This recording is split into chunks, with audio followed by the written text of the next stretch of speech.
gostaria de trazer uma palavra aos irmãos, baseado numa história real que aconteceu,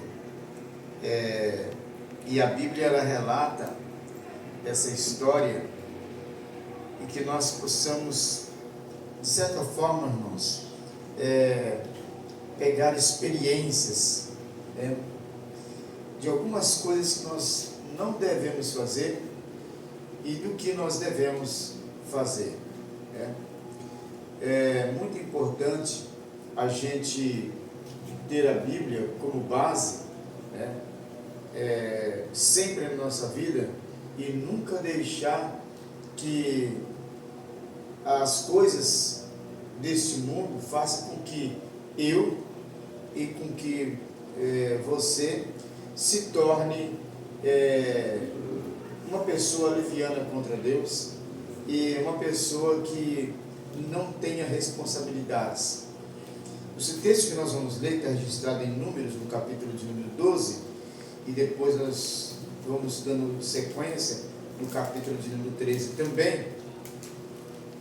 Vai retratar aqui o que a gente não deve fazer contra o homem de Deus, contra aquilo que Deus colocou para que ele nos orientasse. A gente vê, essa semana eu estava conversando, acho que foi ontem, eu estava conversando com a missionária Marlene, sobre as pessoas que não respeitam o pastor e que desobedecem o pastor. A gente estava falando assim, olha, o fato do pastor ele está na frente do trabalho e ele for um homem de Deus, e ele for uma pessoa que anda na direção de Deus, é fato de que você deve se espelhar nele, é fato de que você deve obedecê-lo, e é fato de que você deve seguir exemplos deste homem, Agora, se ele é uma pessoa, presta atenção, irmãos, porque isso é muito importante.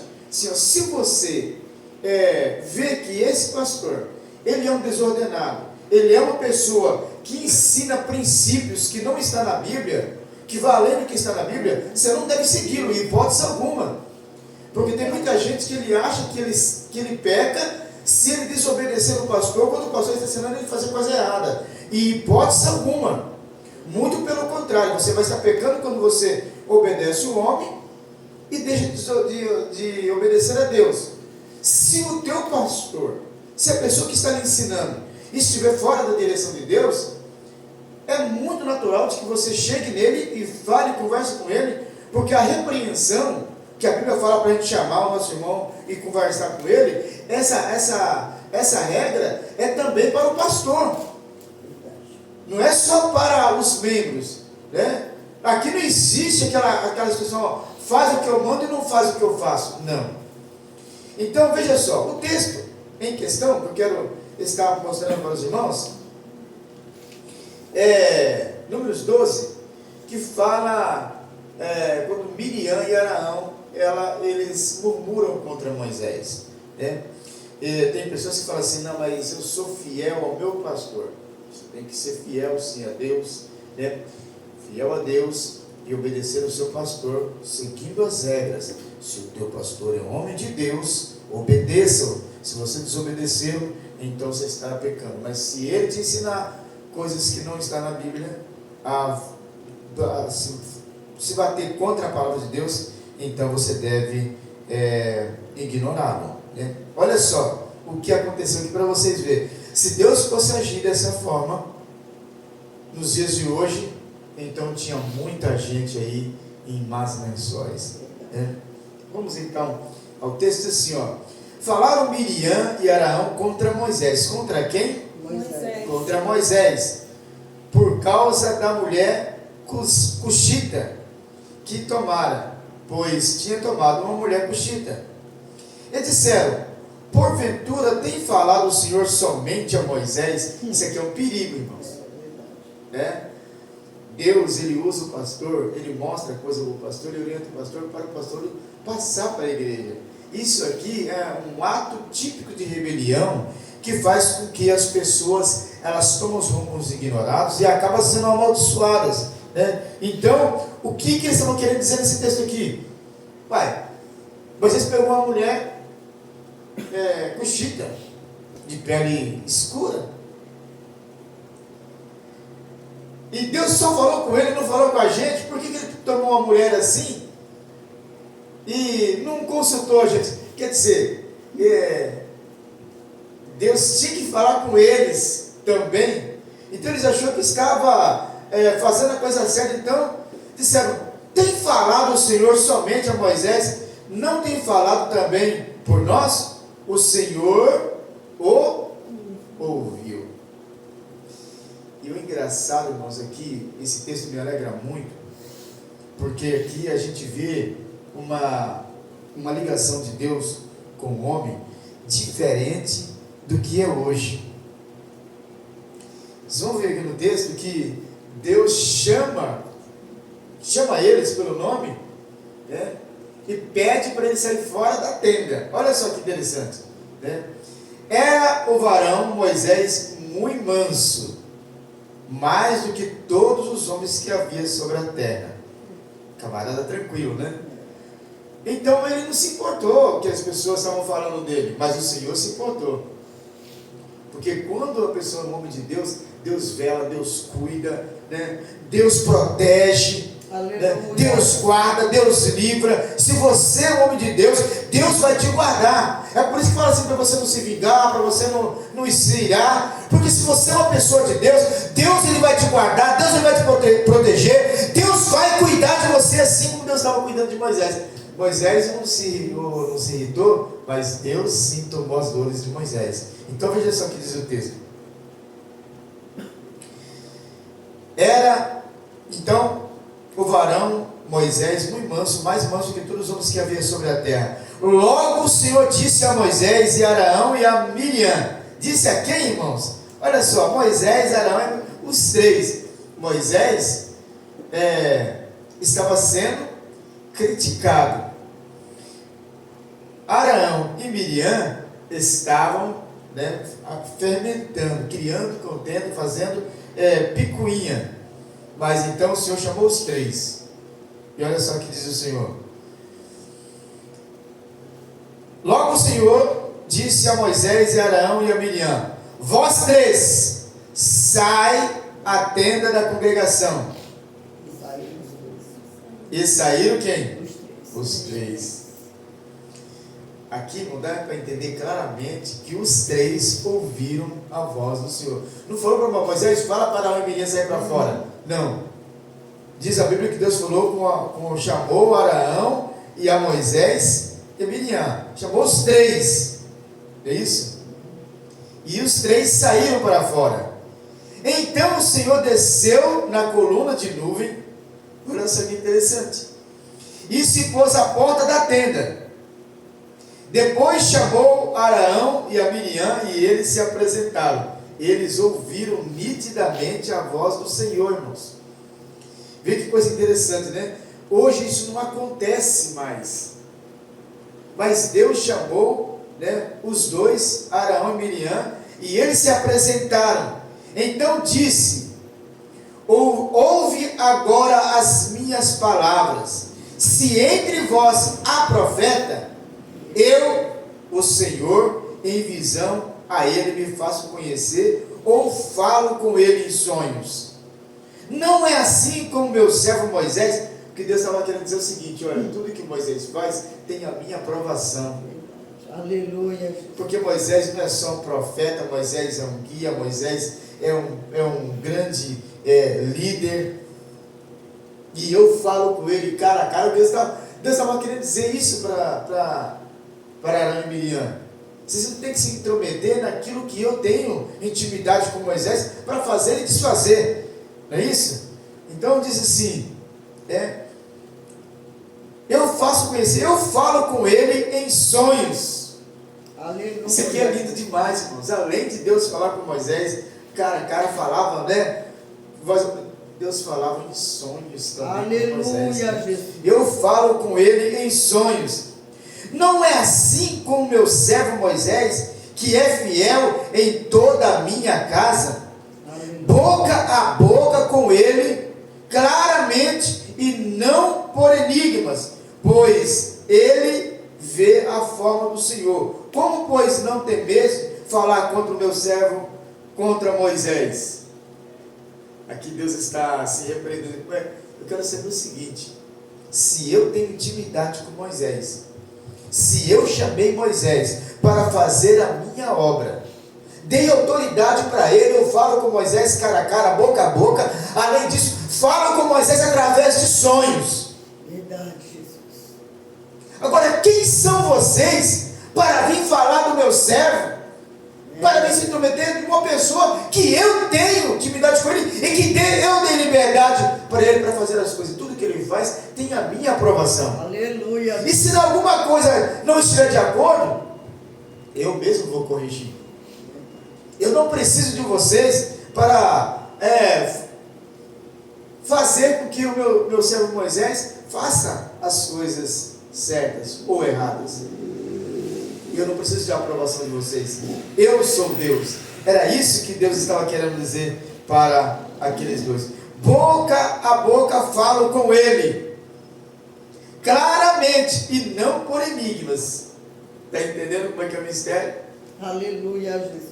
Para nós entendermos que você se levantar, você criticar um homem de Deus, não estou falando dessa leva de pessoas que se intitulam homem de Deus por aí, que ficam pregando contra a palavra de Deus. Não prega a palavra, fica pregando contra. Eu já falei para os irmãos, você quer saber se essa pessoa que se diz pastor está pregando a Bíblia ou não? Você vai entender quando ele estiver pregando que o Evangelho é sofrimento, que o Evangelho é dor, que o Evangelho é cansaço, que o Evangelho não é fácil, é difícil. Esse pastor está pregando a verdade. Quando você vê pregador pregando facilidade, pregando prosperidade aqui na face da terra, oferecendo casas e casas, dinheiro e muita mordomia, irmãos, foge. A Bíblia fala para fugir desses homens. Verdade. Você não precisa ser fiel a ele e obediente a ele, porque esse camarada, ele está distorcendo a palavra de Deus. É que as pessoas hoje gostam muito de ser enganadas, não é isso? Meu Deus. Então diz a palavra de Deus no versículo 9, que a ira do Senhor contra eles se acendeu, e Deus se retirou, não falou mais nada, irmãos, olha só. Deus só mostrou para ele assim: olha, contra Moisés eu não aceito que fale, porque ele é meu servo, eu chamei ele, tenho intimidade com ele, e ele fala comigo, e eu falo com ele. Então, eu não aceito que fale contra o meu servo Moisés. Aleluia. Era isso. E se retirou. Só que quando Deus se retirou, diz a Bíblia que a nuvem se afastou de sobre a tenda, e imediatamente Miriam ficou leprosa, branca como a neve, e olhou Arão para Miriam, e eis que estava leprosa. Mas aqui, irmãos, esse versículo de número 10 deixa uma situação assim meio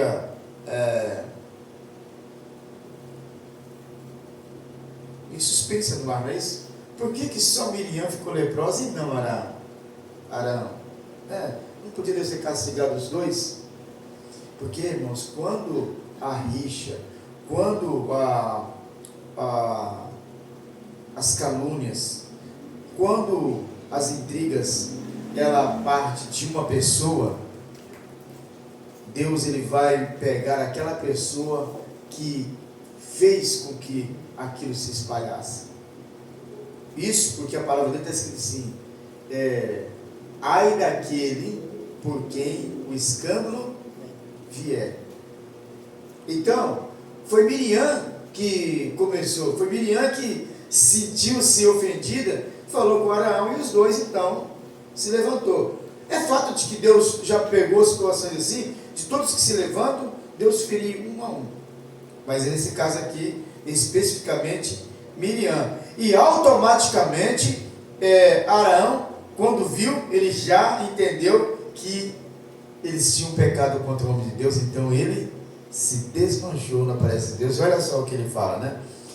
A nuvem se afastou de sobre a tenda, e eis que Miriam achou-se leprosa, branca como a neve. E olhou Arão para Miriam, e eis que estava leprosa.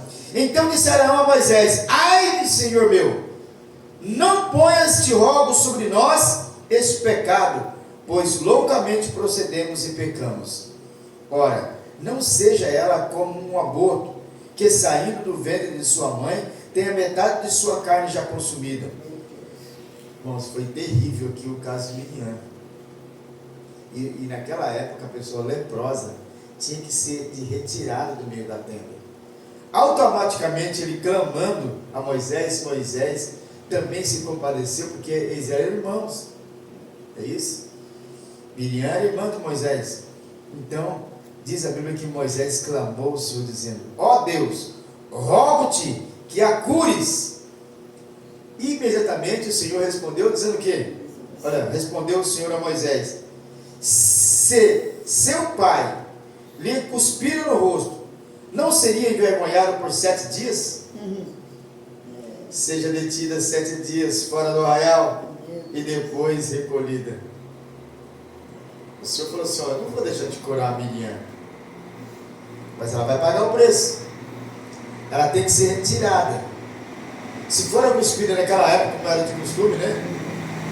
Era um sinal de que o pai estava abominando, tinha que ser retirado e ficar fora do convívio familiar por durante 7 dias, para que fosse purificada. Então falou assim: não, meu filho, sem chance. Ela vai ser curada sim, como você está me falando, mas ela tem que ser tirada fora do arraial, porque Miriam, ela tem que aprender, ela tem que passar pelo processo. Porque se Deus cura ali Miriam, sabe, fala assim: estou de boa, né? Então ela tem que ficar aí. Engraçado que o povo de Israel estava naquela caminhada, não é isso? Para a terra de Canaã, mas ela não podia caminhar sem Miriam. Então eles ficaram ali esperando os 7 dias, e durante 7 dias eles não partiram, esperando que ela fosse purificada. Depois dos 7 dias, a sua pele voltou ao normal. Então eles pegaram Miriam e partiram. Assim, Miriam foi detida fora do arraial por 7 dias, e o povo não partiu enquanto Miriam não foi recolhida. Porém, depois o povo partiu de Azerote e acampou-se no deserto de Parã. Eu falei 2 coisas, né, irmãos? Então, a segunda está no capítulo de número 13. E o versículo de número 25 a seguir, no número 17, na verdade, né?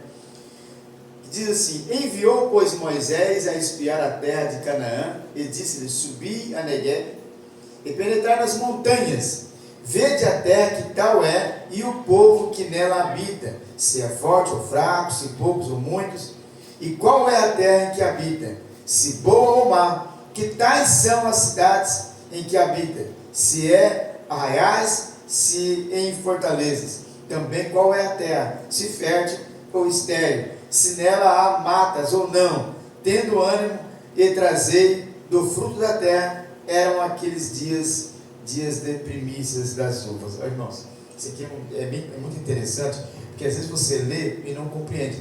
Observe os detalhes que Moisés mandou olhar na terra. Para a pessoa fazer essas observações que Moisés pediu, não poderia ser qualquer um. A pessoa tem que entender muito bem do que Moisés estava pedindo, certo? Ele tinha que entender de terra, né? Ele tinha que entender da qualidade do ar, da água, do povo, né? Dos frutos, do que se comia ali, se era uma cidade fortalecida ou se era só um arraial. Foram muitas coisas incumbidas naqueles homens, e eles então subiram. E o engraçado, irmãos, é que eles subiram e verificaram a terra, e eles ficaram encantados, porque um cacho de uva eles não conseguiam trazer sozinhos. E como Moisés falou assim: ó, vocês aí trazem alguma fruta de lá, algum fruto, né, para a gente ver a qualidade. Disse que pegou um cacho de uva em 2 homens, colocaram no varão e trouxe no ombro um cacho de uva, para vocês terem uma ideia de como era frutífera, de como era próxima à terra de Canaã. Melhor E aí, de banana, né? Pois é, era mais ou menos isso aí, né? Tamanho maior do que um cacho de banana, mais pesado, né? E eles voltaram encantados.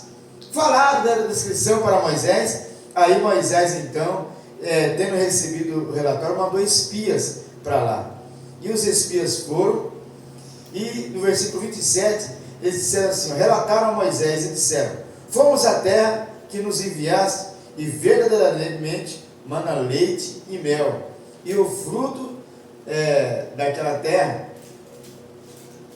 mana leite e mel. Esse é o fruto dela, né? O povo, porém, que habita nessa terra é poderoso, e as cidades muito grandes fortificadas. Também vimos ali filhos de Anak, ou seja, filhos de gigantes. Os amaleques habitam na terra de Negueb, os heteus e os jebuseus e os amorreus habitam na montanha, e os cananeus habitam ao pé do mar e pela ribeira do Jordão. Então Caleb fez calar o povo perante Moisés e disse, eia, subamos e possuamos a terra. Irmãos, eu quero fazer um parênteses aqui, porque quando a pessoa, ele é de Deus, ele não vê dificuldade. Ele sabe que é difícil, mas ele não se esbarra na dificuldade.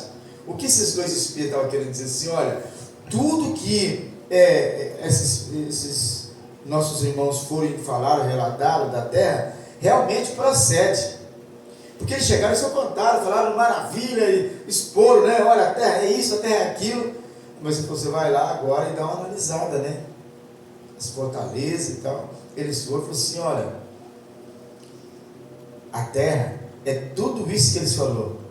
Porém, é bom a gente não se meter com esse povo e voltar para trás. Sabe por quê? Porque lá a gente viu gigante, pessoas muito bem armadas, fortalecidas, e nós não somos páreo para eles de jeito nenhum.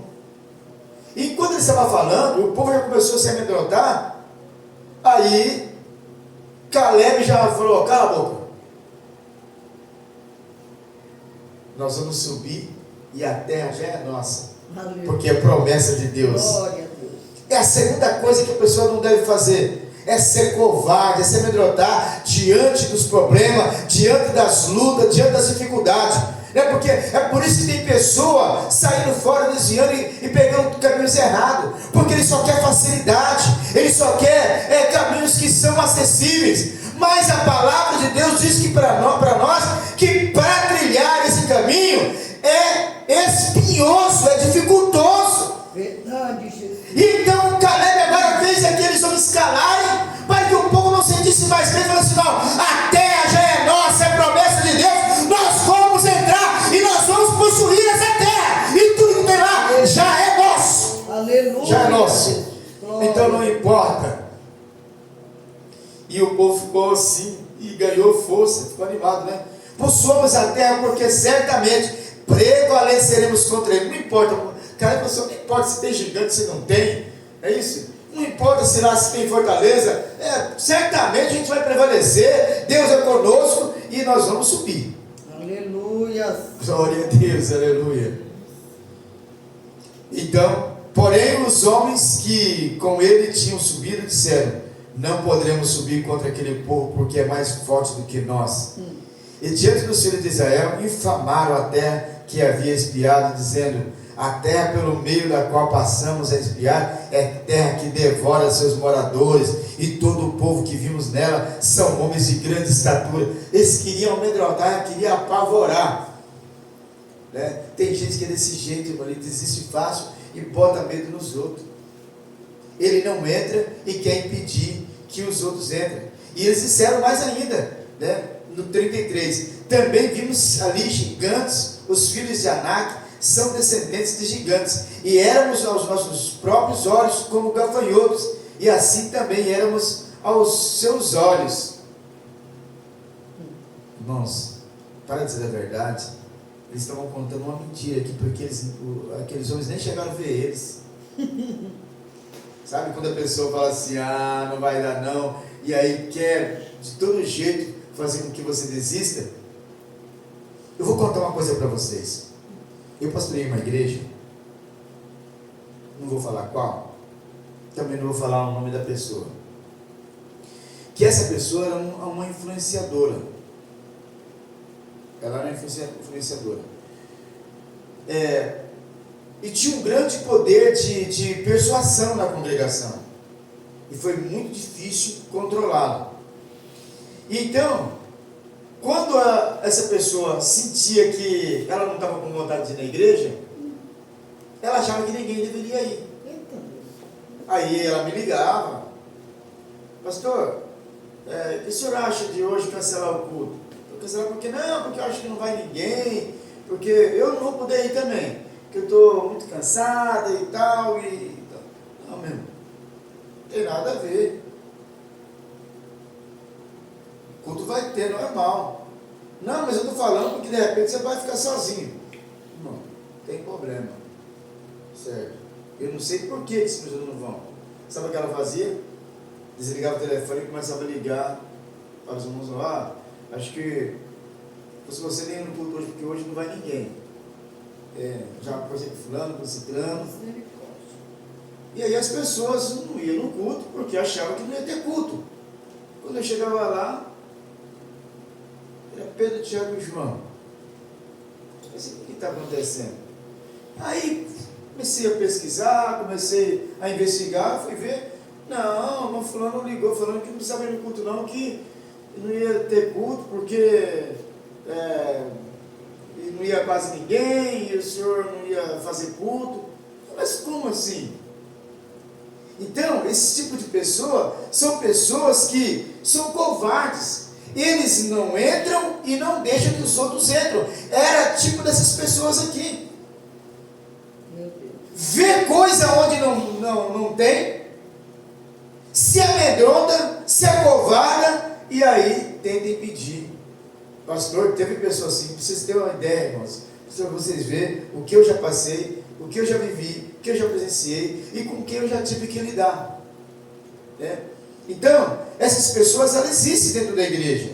Elas estão ali para fermentar, elas estão ali para atrapalhar, elas estão ali para dividir, elas estão ali para armar contenda, para armar confusão, para armar dissensão, para discordar do que você fala, para semear o furdúncio.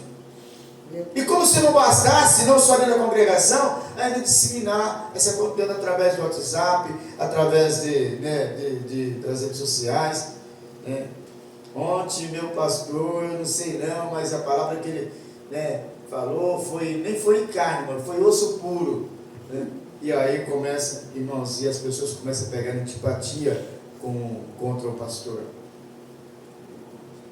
E esses dois homens, o que eles queriam era fazer com que a jornada de Moisés se tornasse um insucesso. Não sucesso, um insucesso, ou seja, uma derrota. Um fracasso. Mas, mesmo assim, diz a Bíblia que Josué, filho de Nun e Caleb, eles foram lá espiar, e viram as condições, e falou assim, olha, versículo 7, falaram toda a congregação dos filhos de Israel, dizendo, a terra pelo meio da qual passamos a espiar, é terra muitíssimo boa.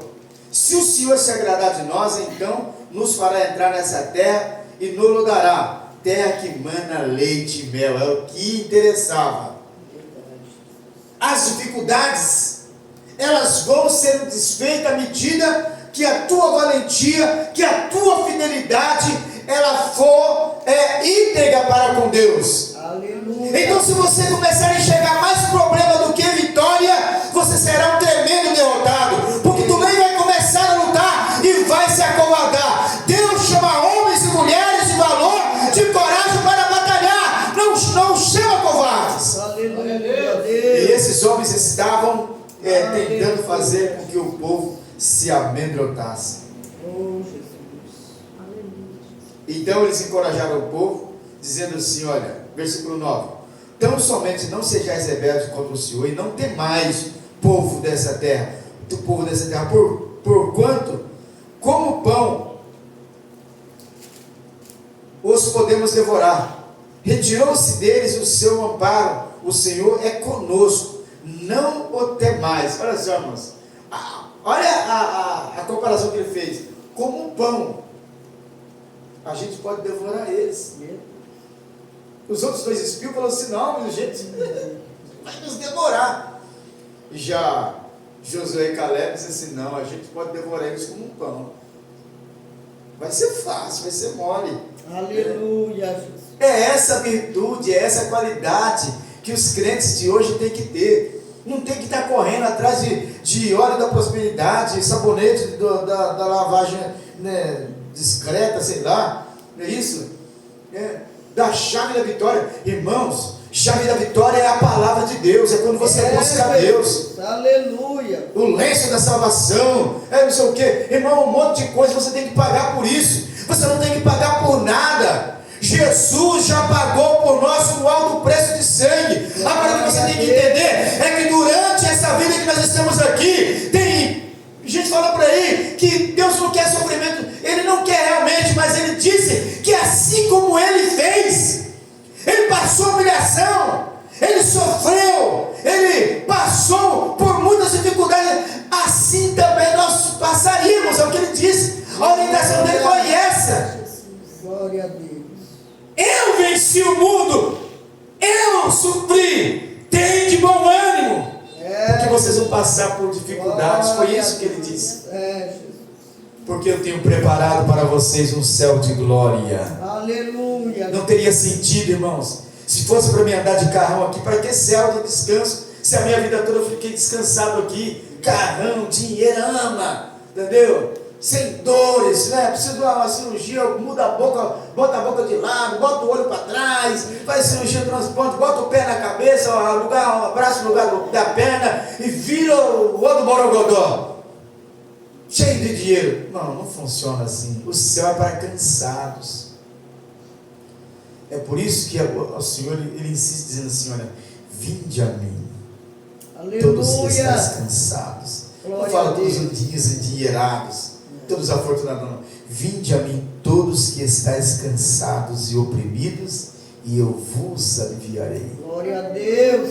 Essa é a promessa. Se você encontrar a igreja por aí pregando isso, fique nela, dê valor a ela, porque essa igreja quer que você entre no céu. Aleluia. Ela quer te conduzir você para entrar no céu. Mas se você vê a igreja por aí oferecendo para você muita prosperidade, muito dinheiro, muita fortuna, né?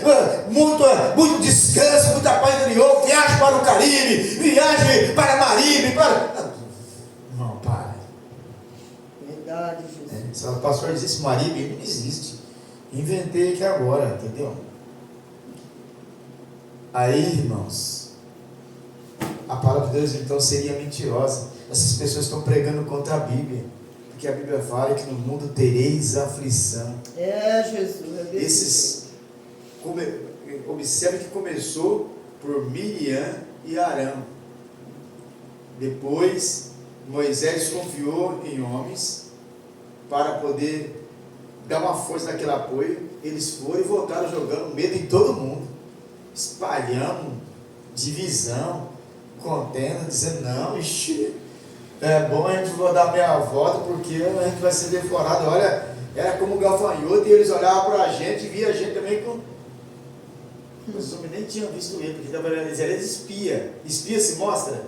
Não, espia é bem discreto. Mas aí o Moisés falou assim, olha, tem que mandar outras pessoas lá, vou mandar homens, né, que eu possa confiar. E mandou Caleb e Josué. Esse sim. Não, a gente foi lá, a gente viu, a terra é muito frutífera, a terra é maravilhosa, a gente viu, gente, que coisa maravilhosa. E esse povo que está lá, a gente derrota facilmente. Não tem gigante que não caia por terra. Aleluia. A gente derruba com facilidade, a gente vai devorar isso como se come um pão. É fácil, mole. Glória a Deus. E assim que nós temos que ver as dificuldades, meu irmão. A gente não tem que estar correndo para ser milionário nem nada, mas a gente tem que enfrentar as lutas sabendo que a nossa vitória ela é certa se eu e você for fiel e for valente. Deus chama homens valentes, homens que não se acovardam, homens que tenha timbre, homens que tenha aquela valentia, aquela garra, aquela vontade de vencer. Aí sim vai ser bênção de Deus. Amém? Que Deus possa abençoar. Vamos aplaudir Jesus. Porque Deus é maravilhoso.